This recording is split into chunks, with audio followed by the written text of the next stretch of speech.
আলহামদুলিল্লাহ ওয়াসসালাতু ওয়াসসালাম আলা রাসূলিল্লাহ। কুরআন ও সালাহ বুঝুন আরও সহজ উপায়ে। Lesson 2a। আজকে আমরা এমন 5টি শব্দ শিখব যেটা কুরআনে প্রায় ২৭,০০০ বার এসেছে। তাহলে চলুন শিখি। আউযু বিল্লাহি মিনাশ শাইতানির রাজিম। আমি আশ্রয় চাই আল্লাহর নিকট বিতাড়িত শয়তান থেকে। আউযু আউযু শব্দটির অর্থ আমি আশ্রয় চাই। এখানে আল্লাহ সুবহানাহু ওয়া তাআলা আমাদের শেখাচ্ছেন তার কাছে আমরা যেন আশ্রয় চাই। কিন্তু কেন তার কাছে আশ্রয় চাইব সে ব্যাপারে একটু পরেই বলছি। বিল্লাহি বিল্লাহি দুটি শব্দের মাধ্যমে গঠিত।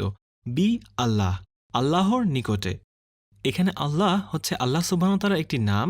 এছাড়াও তার আরও অনেক নাম রয়েছে, যেমন আর রহিম, আল করিম। বৈরী আবহাওয়ার সময় আমরা কিন্তু নিজেদেরকে রক্ষা করার চেষ্টা করি। যেমন প্রচণ্ড ঠান্ডার সময় আমরা এমন পোশাক পরি যাতে আমাদের ঠান্ডা না লাগে। ঠিক তেমনি আউযু বিল্লাহ শব্দটির অর্থ হচ্ছে আমি আল্লাহর কাছে আশ্রয় চাই। মিন শব্দটির অর্থ হচ্ছে থেকে, আর শয়তান এটি দুইটি শব্দের মাধ্যমে গঠিত। আল শৈতান। তবে আরবি শৈতান শব্দটির বহুবচন হল শায়াতিন, যেটা কুরআনে প্রায় ৮৮ বার এসেছে।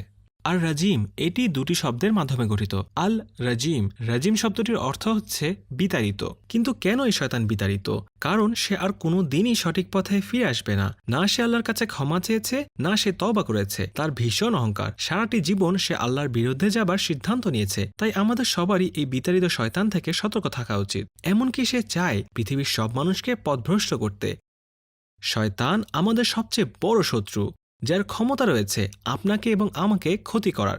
শয়তানের সাথে আমাদের শত্রুতা কিন্তু আজকের নয়, সেই আদম আলাইসাল্লামের সময় থেকেই এর শুরু। সে চক্রান্ত করেছিল আদম আলাইসাল্লামের বিরুদ্ধে। শয়তানের অন্যতম লক্ষ্য হল মানুষকে আল্লাহর স্মরণ থেকে ভুলিয়ে রাখা। এই পৃথিবীতে চলার পথে আমাদের সামন থেকে, আমাদের পিছন থেকে, আমাদের ডানে, আমাদের বামে, চারপাশ থেকে শয়তান আমাদেরকে আক্রমণ করার চেষ্টা করবে। মনে রাখবেন, তাকে আমরা মারতেও পারবো না, আবার অন্যদিকে সে কোনোদিন সঠিক পথে ফিরেও আসবে না। আমাদের সবারই বোঝা উচিত শয়তান আমাদের প্রকাশ্য এবং সবচেয়ে বড় শত্রু। দেখেন, শয়তান আমাদের সবাইকে প্ররোচিত করার চেষ্টা করবে, আমাদের অন্তরকে আল্লাহ সুবহানাহু ওয়া তাআলার আনুগত্য থেকে দূরে সরিয়ে রাখার জন্য। সে সব সময় ব্যস্ত থাকে। শয়তান কিন্তু চায় আমরা তার পথ অনুসরণ করে তারই সাথে জাহান্নামের সঙ্গী হই। শিরকের মতো বড় বড় গুনাহ সে আমাদের দ্বারা করিয়ে নিতে চায়। তবে ভয় পাওয়ার কিছু নেই। আল্লাহর সে সকল বান্দার উপর তার কোনো ক্ষমতা নেই যারা আল্লাহকে স্মরণ করবে এবং আল্লাহর কাছে দোয়া চাইবে এই বাক্যটি দিয়ে, আউযু বিল্লাহি মিনাশ শাইতানির রাজিম।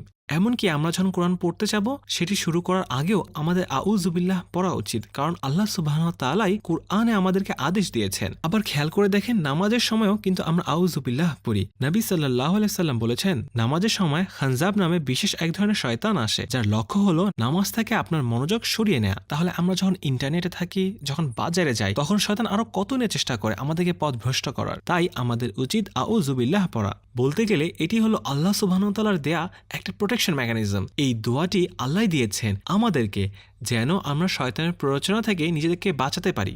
এরপর থেকে যখনই আপনার মনে কোনো গুনাহ করার চিন্তা আসবে, তখনই আপনার মনের গভীর থেকে আল্লাহর কাছে আশ্রয় যাবেন এই দোয়াটি পড়ে, আউযু বিল্লাহি মিনাশ শাইতানির রাজিম।